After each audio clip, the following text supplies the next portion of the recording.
We are now starting the stream. Here's what you see right here. SteamVR is running, and SteamVR version 1.8.21. We're doing the display view. I don't know what that's doing other than I see it's the mirror. It's like the Oculus mirror.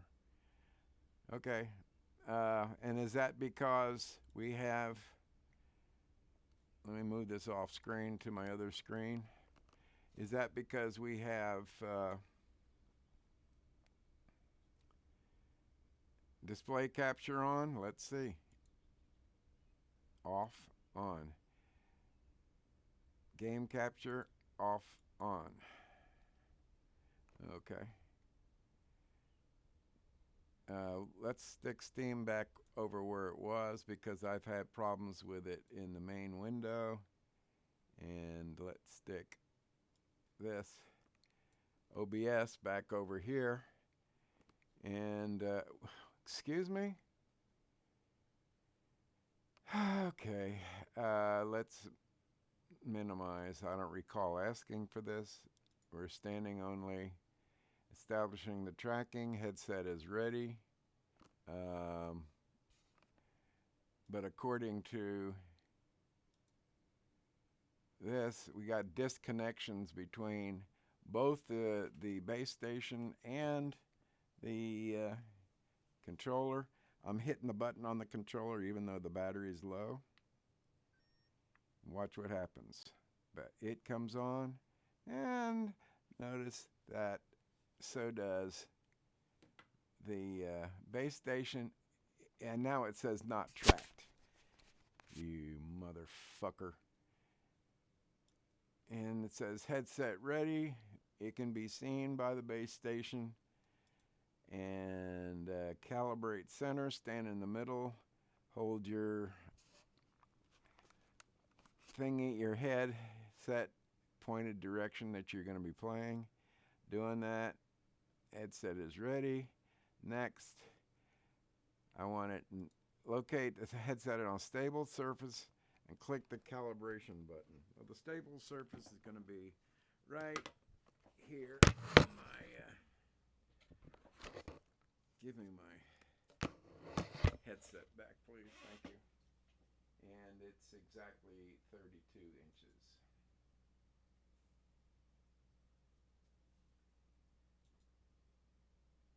And we should now have calibrated twice now. Once here and once in Pi Tools. We're done. Now, you'll notice that our setup is, we are streaming. We've got these possible sources. We're running basic stream game to YouTube. Game to YouTube. And I've asked in not Pi Tools, but in Steam VR for us to be in the Steam house. So you can hear the microphone, although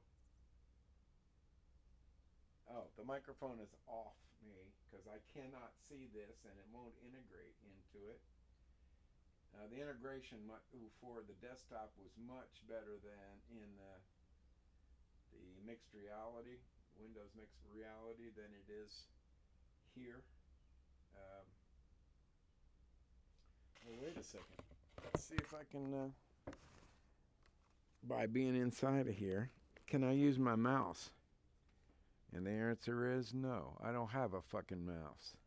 And when I go to the fucking controller and I turn it on, whose battery is pretty close to dead, I don't see the controller.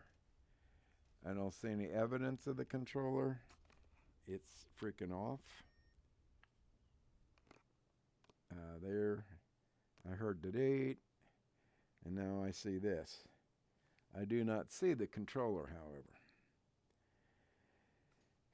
So, oh, really? So here we're going to play the 180 degree in the x-axis game. The controller is totally turned around. And for that matter, if I turn my headset around, then I'll be able to see my base station. Everything is totally changed around in the x-axis. Why? What the fuck is going on? I cannot choose anything from here. I do, however, have a Windows. Oh, that's not the Windows controller. This is the Xbox, not the Sony PlayStation controller. Let's see if I still got any battery power going in this guy. Oh, how about that? But what good did that do me? Because, oh.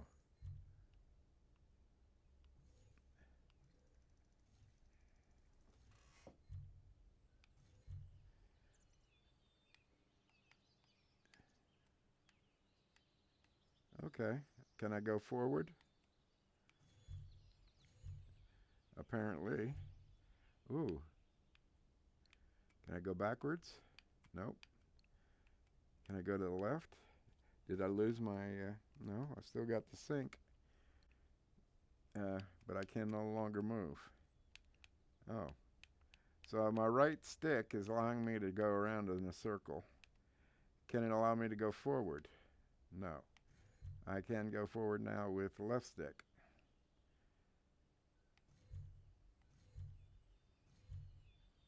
Fixed amount.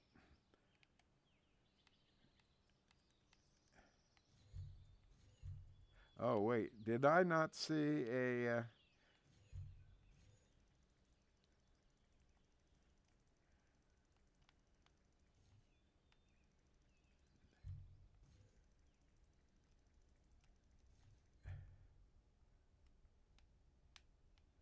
I think I need to set up the controls on the joystick because it's not doing anything what I expected it to do. The worst thing is that it's inconsistent. Forward, forward. Left, left. Right, right. This is the left stick. Back, back. Right stick. I think you could hear the tapping. Right, right, right, right, right, right, right. Right, forward. Right, right, left, left, left, left, left, left, left. Right, right, left, left, left, left. That's the right stick. Go forward. But I cannot change. I can only go forward. I can't point out. You see where it's pointing to something on the screen? And I don't think you can even see this. You fuck. You're not capturing the VR, you son of a bitch. So I'm talking to myself here. There doesn't seem to be any pointer. I'm pushing. Whoa, what is that? Right trigger, right trigger, right trigger. Right trigger, right trigger, right trigger. Left trigger, nothing. Right shoulder, right shoulder, right shoulder, right shoulder, right shoulder, left shoulder, left shoulder, left shoulder. A, B, Y, what is that?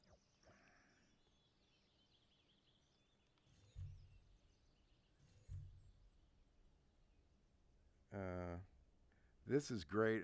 I'm not even gonna try to describe what's going on. We are definitely not capturing VR.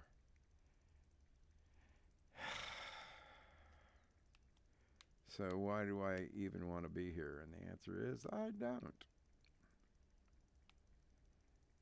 And the only way that I can think of to get out of here, because none of the controls are working, the Xbox controller is kind of sort of working and acting like nothing is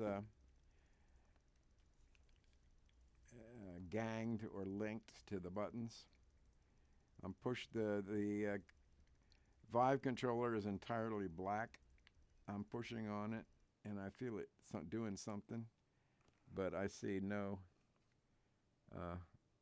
play in VR. Did you see that, DC?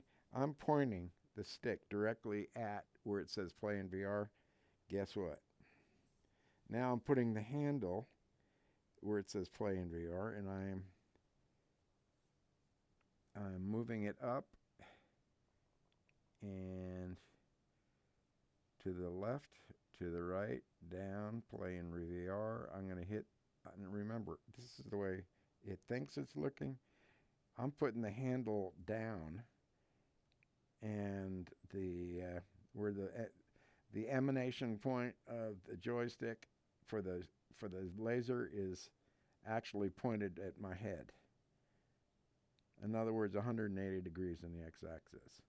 So I'm trying to get it to point up. Oh, you fuck, you dirty fuck. It just turned off. I'm turning it back on again. Hopefully there's enough power on it for me to choose play in VR.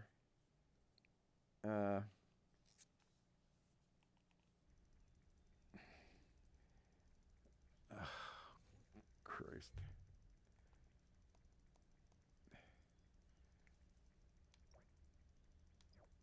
That was my top button.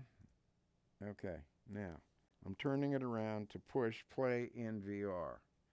There, do you see my? No, you can't see the fucking base station because you can't see any VR.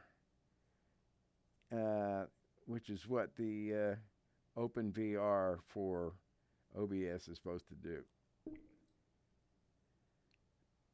So I just pushed, I had to, in order to launch Aerofly FS2, you don't point at it.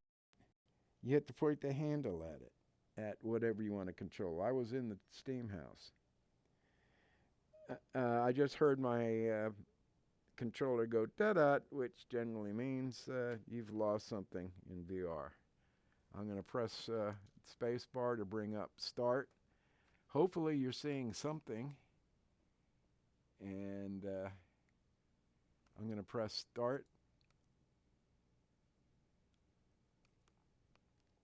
And at this point, I have no earthly idea whether you're seeing anything because this is an overlay on top of the window in which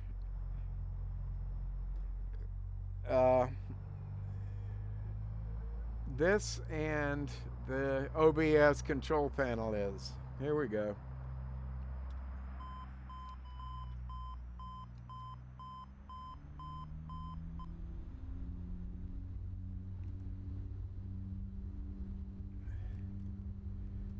Come on, center yourself, Chaz. This is Lowy,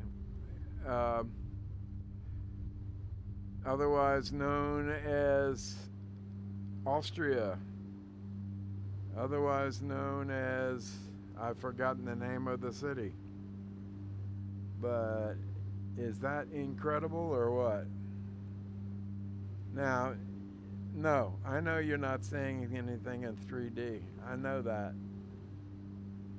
Look, this is where the Winter Olympics were held, and I think this is also the place, Innsbruck, Austria, where Palestinian terrorists took the Winter Olympics team from Israel and kidnapped them and put them on a plane. I think they were all killed by blowing up the plane. Okay, we're at 144. I'm going to bring my gear back down again because we're going to come around and try to land on runway 26.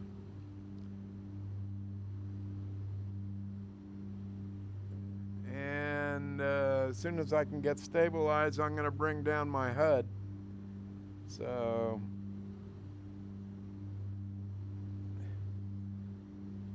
whoa, let's do the dirty trick. We're way too high and way too fast. Okay, speed's coming back, gear is down, flaps, and we're coming down.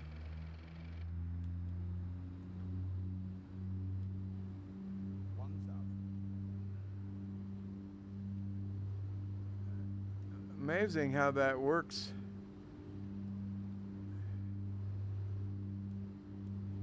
Stop. Do I have my mouse? Yes, I do. Then guess what I want to do? We are stopped. Oh. Get down, get down. Bringing my throttle back. We're at the right speed. We are at the right approach. Let's get our little flying dot at the 1,000 mile marker, foot marker. 40, 30,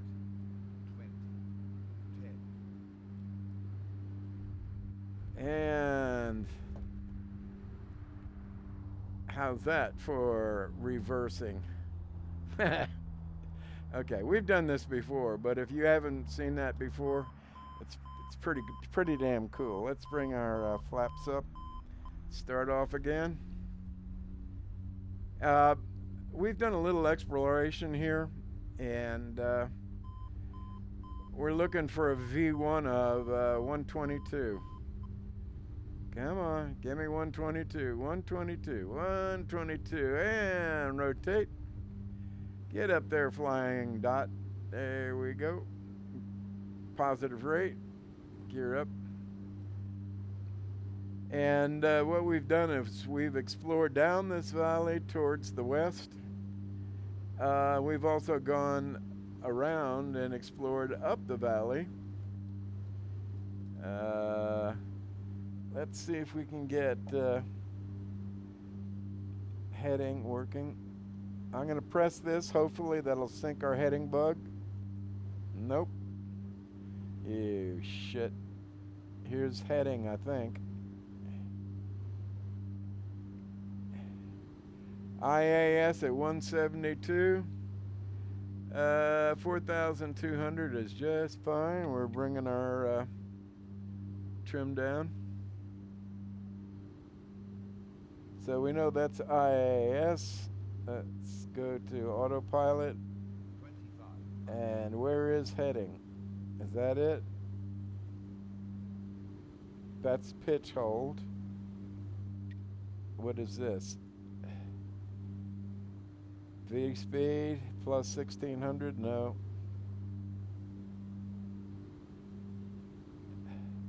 We're going to change our V speed to 0. What is this? This is out. That's fine. What is this? Heading.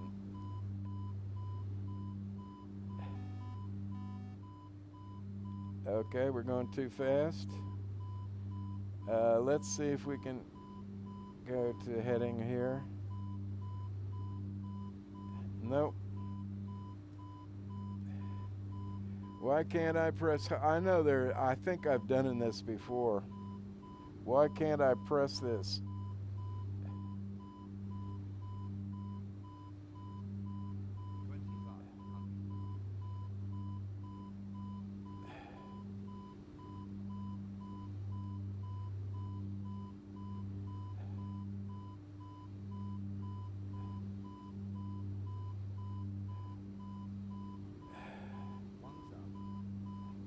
You see the heading bug going around? We're going to bring it to our left a little bit and go to heading hold, maybe.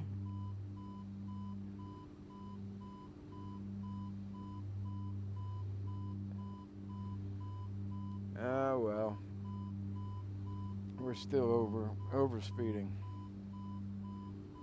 300, 307. Well, let's do it again. This is a quick way to slow down.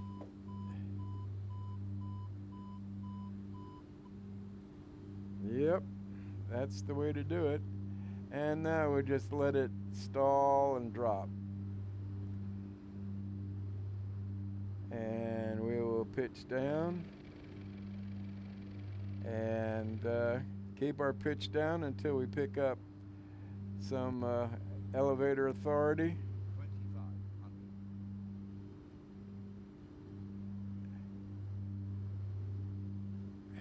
2,500. And how about we just also lost coordination with my headset and the direction that we're actually going. So I'm going to hit spacebar, and there we go. 178 is acceptable. We do not have autopilot on because I've forgotten where the fuck the buttons are. And I do not have Z. I do have X and Y to a degree. I do not have Z.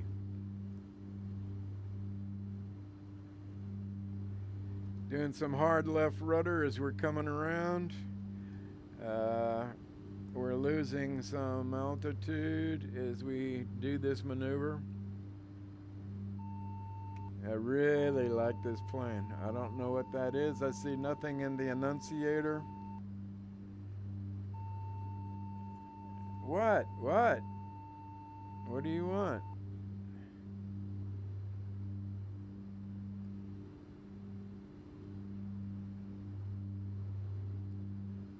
I'm changing my trim. By the way, the runways at Innsbruck are 08 and 26. We're coming around on the 08 side. And I think you can see that in the HUD that we're headed just to the left of east by 1 mark, which puts us on a course for Lowy. And let's bring it speed back a little bit. Let's put our, how far away are we? I can't tell, but it's right there. And I think that range ring is the 10-mile marker.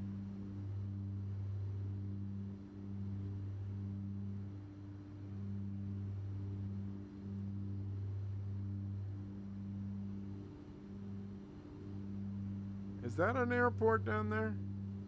Could very well be a little private airport. All right. And you can see by the PFD that we were a little bit off the center line for runway 08.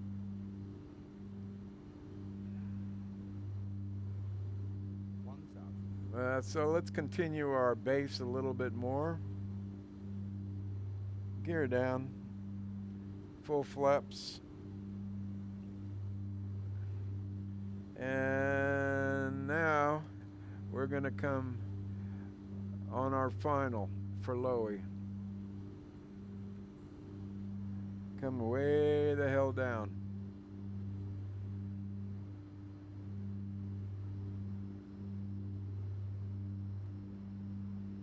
I put a automotive rubber boot on my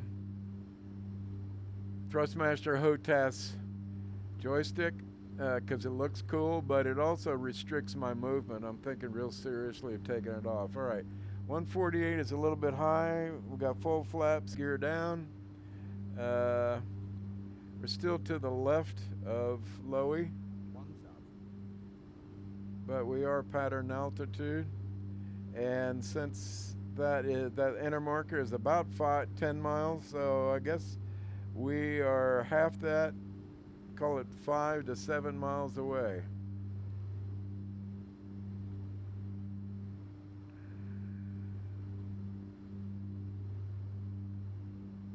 And I love this heads-up display.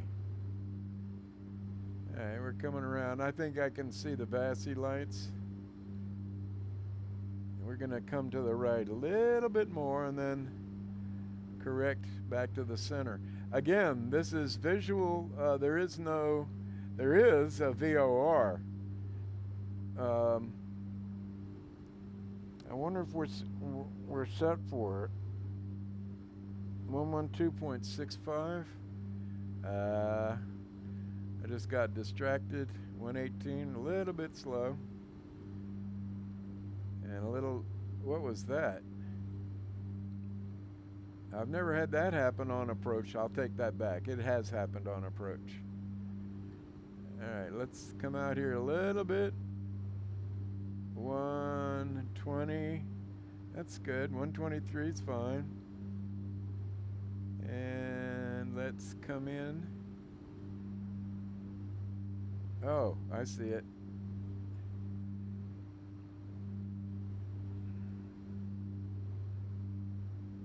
All right, I'm trimming for about 500 feet per minute. I can't see trim in the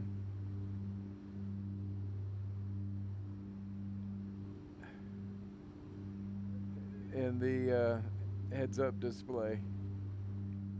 All right, here we go. Lining up. 134 is pretty good. Using a little rudderage. Coming back. 134 is a little high. Gonna shoot for the 1,000-foot marker. Right about there. 3 grain, full flaps. 138. Do we have VREF? Oh, I think VREF is 135. I think that's what we're seeing in the bottom left of the heads-up display. All right, we're 30, 20, 10. okay, and thrust reversers.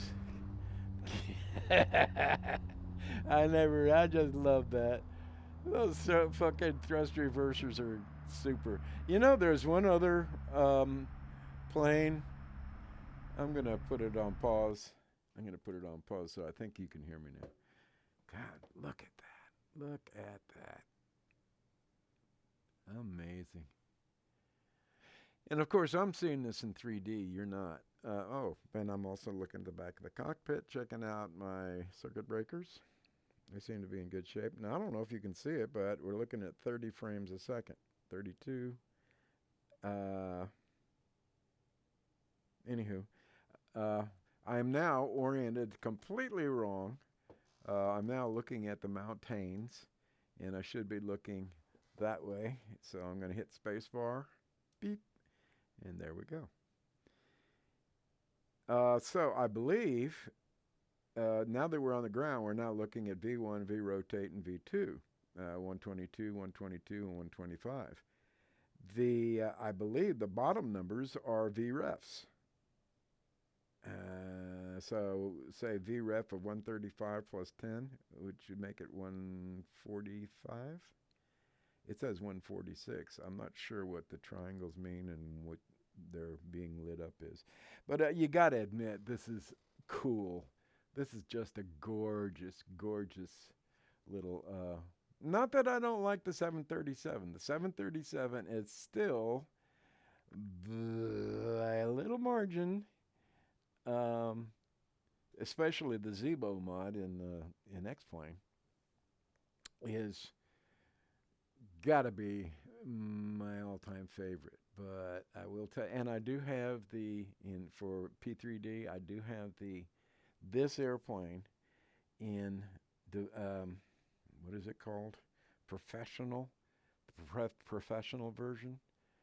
I bought the initial version and then I upgraded to the professional version, and it's supposed to be totally studied, totally 100% Q400 in every way, every system, so on and so forth. It's supposed to be as good or better than the PMDG 737 800 NGX. But I gotta tell you, there's something really cool and visceral about hearing those thrust reversers. I had let me talk and let you look around at the same time. I had in I think P3D, yeah. The real, what was it called? The real RAS, real can't remember the name. I've assigned some of the views to the buttons on my temporary joystick. I've got my Thrustmaster put back together again. I made a boot, and by that I mean, you know how disc brakes have brake pads, otherwise known as, I believe they call them calipers. Or maybe it's the caliper that holds the disc pad. The bottom line is the squeezy thing that squeezes onto the disc and therefore slows down the rotor, the disc, and there is kind of sort of the same mechanism, but it's more, and it's not like a drum brake. It's more like a disc brake. No, it's not. It is more like a drum brake. It's like half a drum brake. I tore the Thrustmaster throttle apart completely, and because the right throttle wasn't working, and it started getting worse and worse and worse. And I found this fellow on eBay that repairs the boards, quote boards, the main board and the board that's inside of the right-hand throttle. And so I tore my HOTAS Warthog apart because the board wasn't working, apparently. And there's a wire, what do you call it? A multicolored ribbon cable, flat ribbon cable that goes up inside the both the right and the left. If you have a Warthog HOTAS, then you know that there's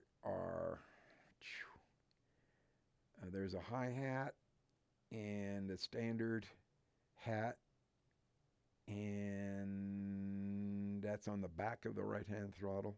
And then there's another hat on your right-hand thumb on the side, and then there are 3 switches.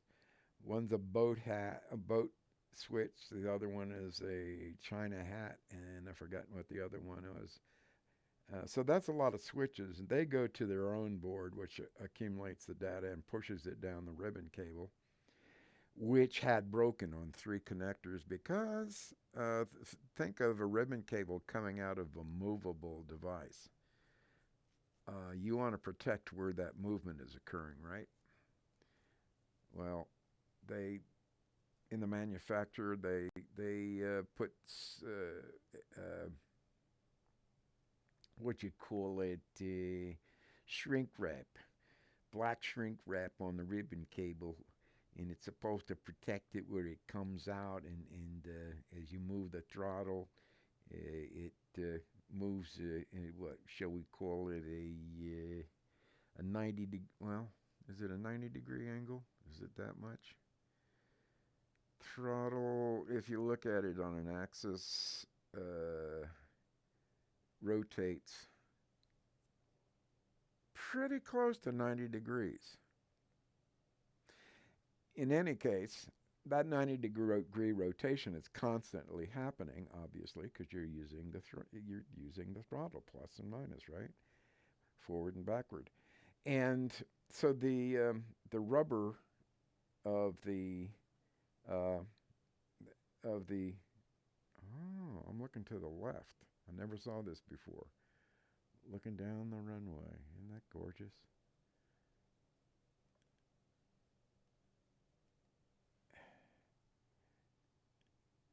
And I'm going to hit spacebar again. I don't know how we got disoriented.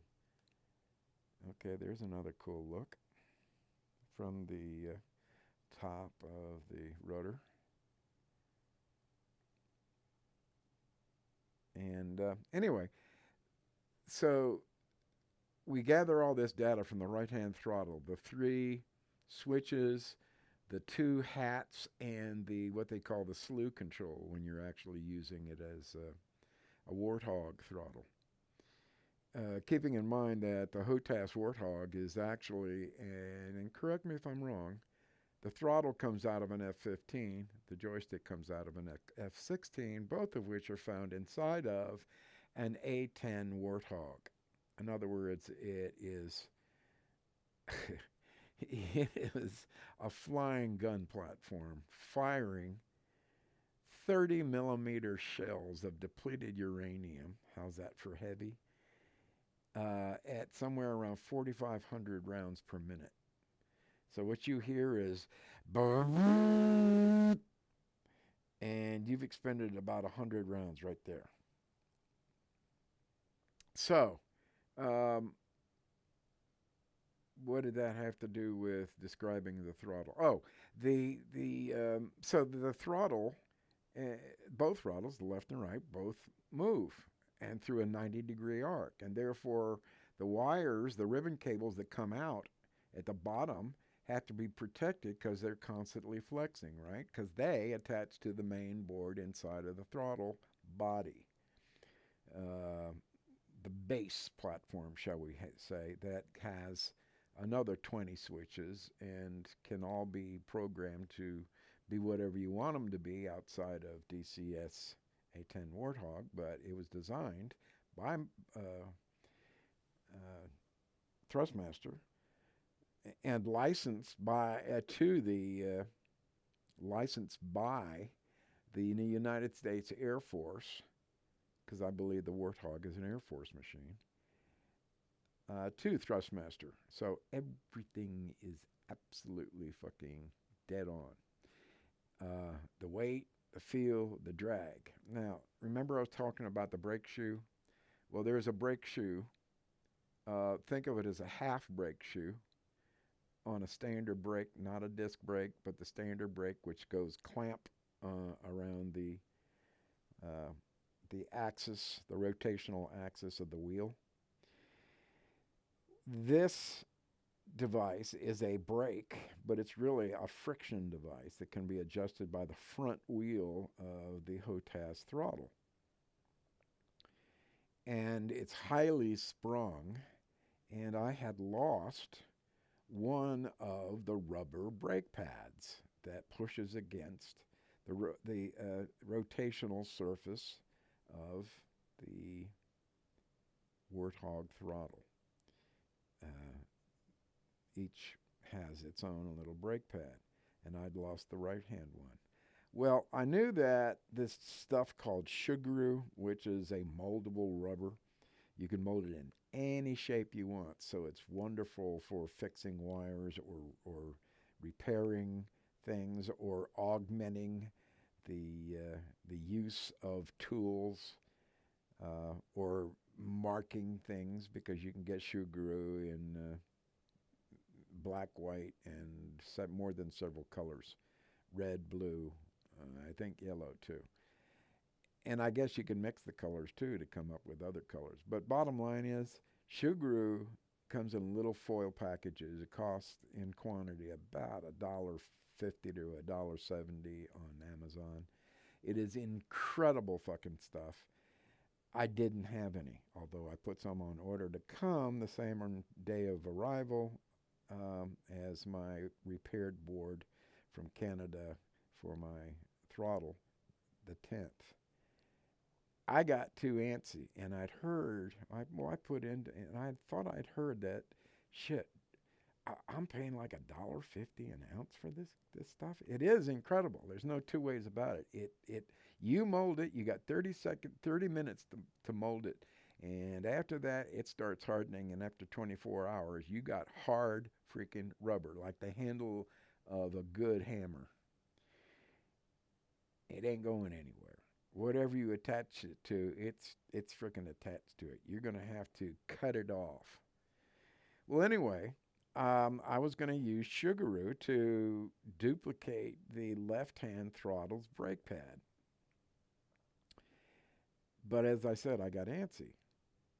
And I looked online because I thought I remembered that there was a substitute, a DIY substitute for Sugaroo. And I put that in Google. And guess what? Instructables had a 12-page instructable on constructing your own DIY shoe glue called Mugu or something like that. What it is, 100% silicone plus a varying amount, anywhere from 5 to 1 to 1 to 1, of cornstarch. Normally, silicone dries from the inside out, cures from the inside out. If you mix it with corn starch, which is incredibly fine, I understand, and you mix it up with your hands. Don't use your hands. Use some nitrile or latex gloves. You end up with the same feeling as shoe glue. You can mold it in anything you want. And I molded a brake pad for my right-hand throttle. And it's on the throttle. And at that point, I said, whoa, what am I waiting for? Why don't I put it back together again? I said, whoa, wait a second. I've still got to get the board and the main board, the board that was in the right throttle, gathering all the info on the switches and hats and such of the right-hand throttle, and then feeding it down this ribbon, 7-conductor ribbon cable to the main board through the handle of the right-hand throttle. And I said, well, you don't want to put it back together again already, because oh wait, there's already a channel here. I see where the channel is. I see, hell, I can put it back together again, just run the ribbon cable through the channel after I put it back together again, now that I see it. Well, I originally didn't know where anything was, so I tore it totally apart. I mean, down to the last nut and screw. And pretty carefully documented everything, especially the connectors to the boards, the board in the right throttle and the board in the main board inside the body of the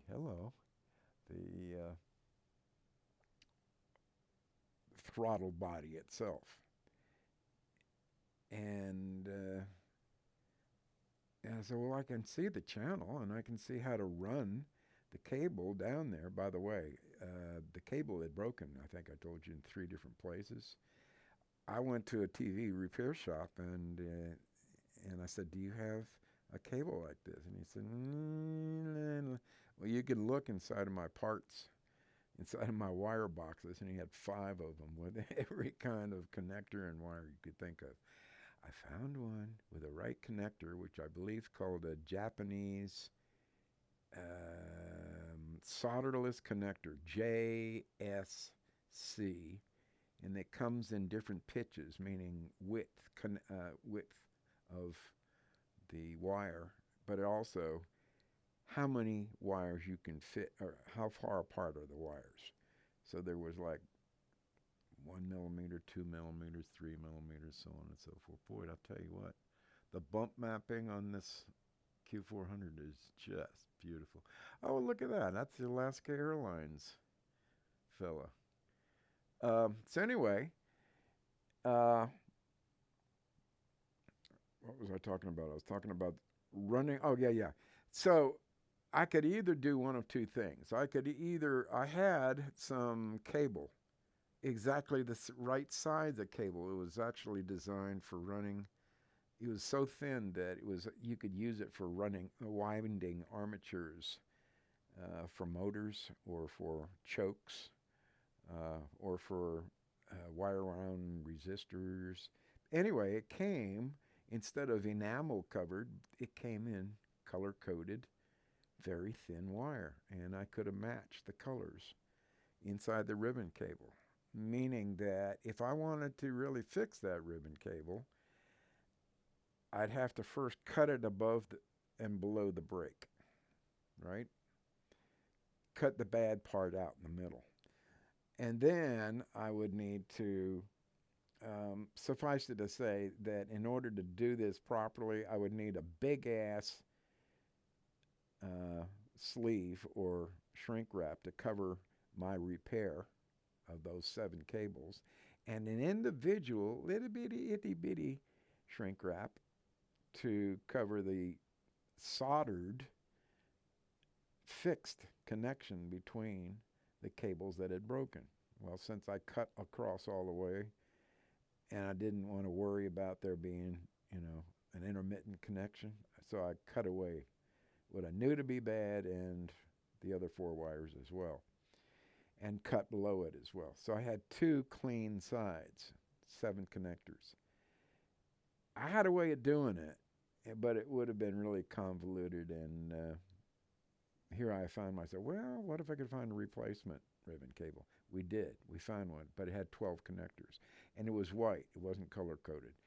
So the guy said, well, you could use this. And I said, well, it's got 12 connectors. He said, well, look, we'll just cut off 5 connectors. And I said, yeah, you can do that with a pair of snips, right? And he said, yeah, watch. And he went, brr, snip, brr, and he ripped off 5 of the cables. And I said, oh, that's what we got now, a 7 connector cable. And that's what I used. But in the process of using it, and I swear to God, I toned out from the top of that cable to where it connected inside the board in the throttle assembly, the right-hand throttle assembly at the top, where all those switches come together on an accumulator chip. And that's I don't know the technical name for it, but it accumulates all the info from those 3 switches and 2 hat switches and a slew. And then distributes it to the main cable going down to the main board. And I toned out from that top board all the way down through the cable to the underside of the main board solder point. And it toned out perfectly. But apparently, I tested it out and toned out exactly opposite to the way that it should have been. Why? Because when I plugged it in, it's keyed. These Japanese solderless connectors are keyed so that the holes, the female side, are on the lower side of the receptacle. And the pins, the males, are also on the lower side, or it would not go in. They would not mate, in other words. And I figured, well, if they're mated, then pin number 1 up here at the top of the throttle has to be pin number 1 down at the main board, and even more than that, at the solder point underneath. I toned every one of them out, and the guy comes back and said, dude, the reason that you sent me the board was because the board was no longer, your throttle was no longer being recognized when it was before. And I said, yeah.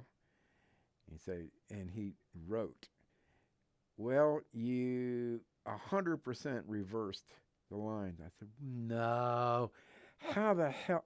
Well, he said, I fixed it.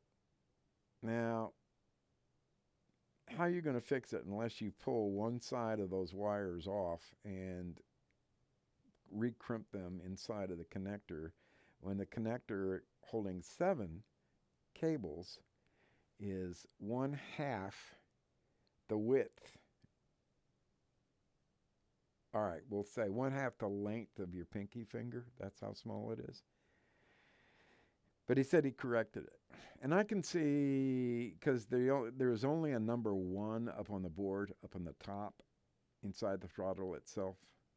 There was no identifying 1 down on the throttle main board. And for me to tone it out, I should have toned out 1 to 1, 2 to 2, 3 to 3, so on. Apparently I toned it out, and it did tone out, but I toned it out exactly opposite. When I plugged it back in again, thinking that it's, oh, I'm so cool, so smart, I toned it all out, I plugged it into my laptop just so I had a third party, as it were, to take a look-see at my, to run diagnostics on, to run Thrustmaster diagnostics on. Because it wasn't being, the diagnostics for whatever reason would not work on my flight sim machine.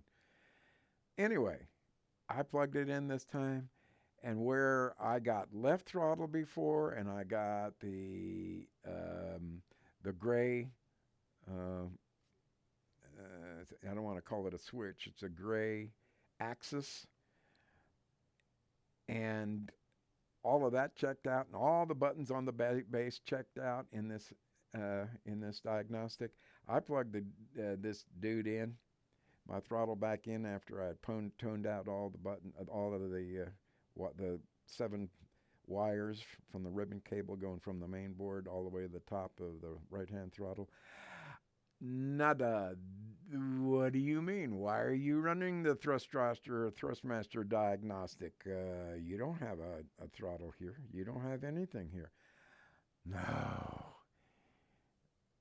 Well, I knew that before, the only thing that he could help me with, this Canadian tech, was that if your board is no longer it's been fried and no longer is seen by the diagnostic, by your PC. Because he said he could reprogram the board. Well, guess what?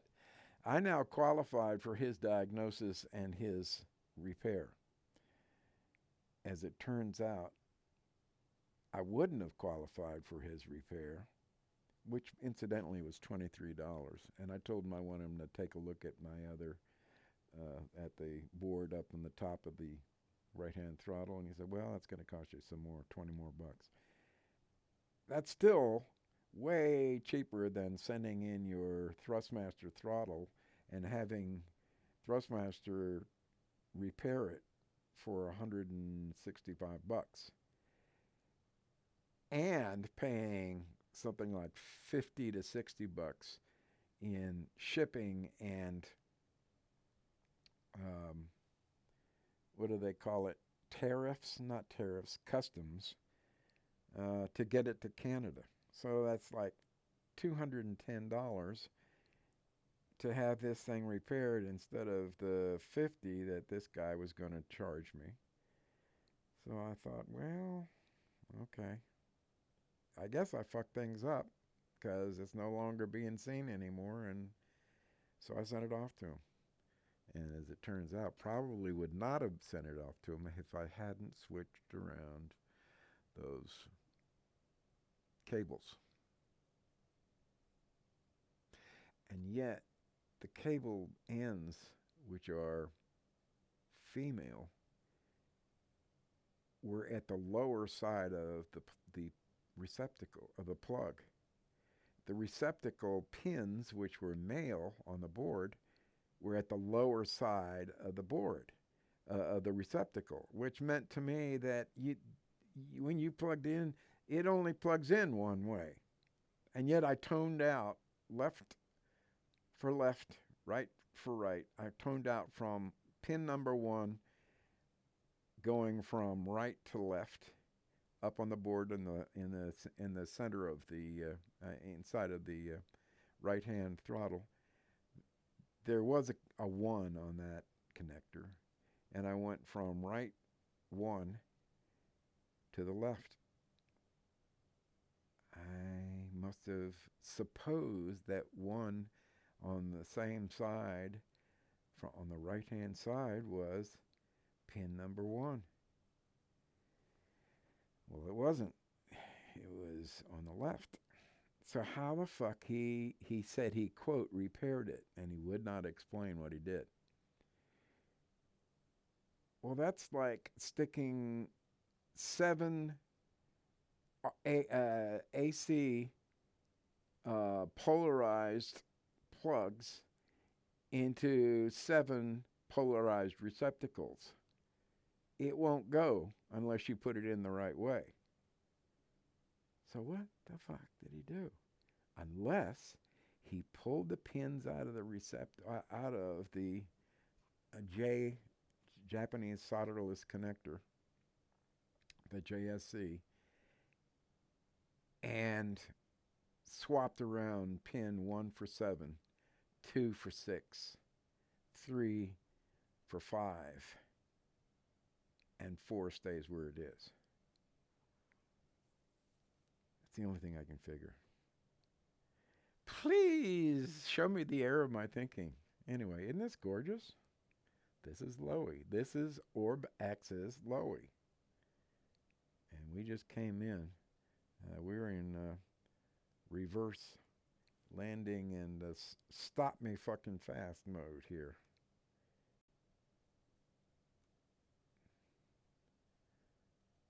Now, I'm looking right, as you can see, I'm looking out over the left-hand wing, and I'm looking forward. How I got screwed up in my orientation again, I don't know, but it's been fine with me because we've been chatting. But I now want to look straight ahead, so I'm going to push the space bar. And now we're reoriented.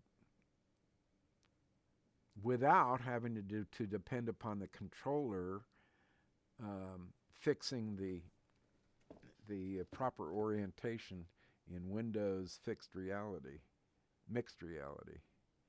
So let's get back inside the cockpit. Let's see if I can remember how to do that facilely. I'm going to push forward on the hi-hat on my left-hand temporary throttle controller, which is an AV8R-01 SATEC. $15 on eBay. All right, let's see. That's forward, forward, forward, forward, forward, back, back, back, back, left. There we, oh, hello. I don't recall giving you the con. Let's go to the left.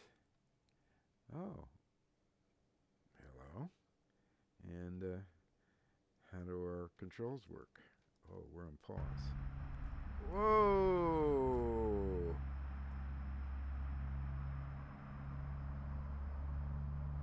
I think we're in beta. No.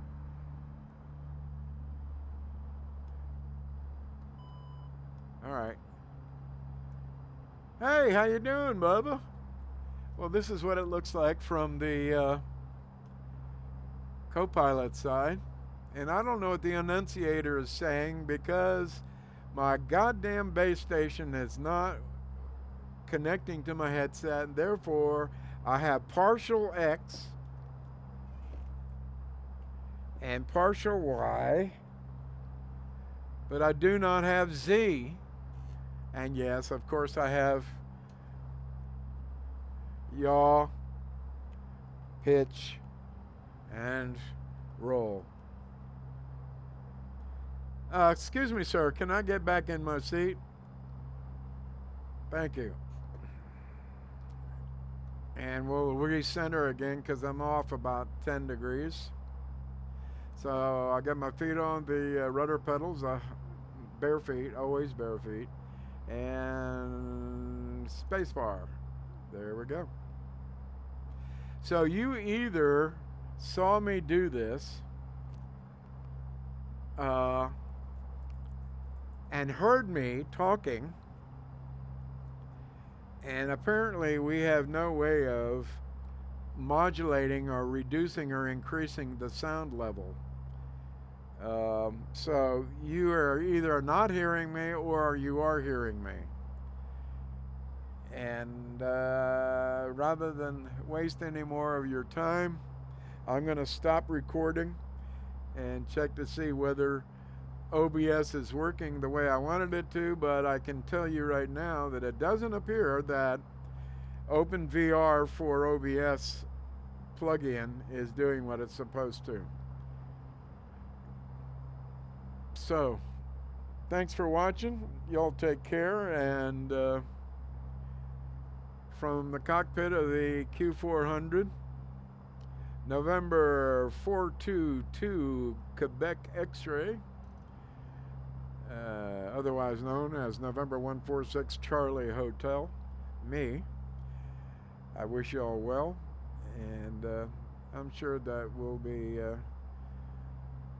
hooking up again before the holidays. And we're going to leave here and exit. And yes, please. Did we have fun? I did. I hope you did. And I'm sorry about my long-winded explanation. I am going to include a video of what I did. Unfortunately, when I put it back together again, I should have recorded that. I did record pulling it apart. So, there you go. I'm taking my helmet off, so I'm going to have to yell. Whoops, we're back here. And I do not have access to my mouse anymore or any other controller. Because when I turn on my Vive controller, if it was charged, it would be showing backwards in the x-axis. Don't know how, don't know why. I would love it if anybody of you veteran Vive users could tell me what the hell is going on, and is it different in a Pimax than it is in a Vive. Okay. I'm pulling my headset off, and I'm going to, I have no idea whether it's evening, daytime, afternoon, or what. I have been in my own virtual world, and I'm taking my,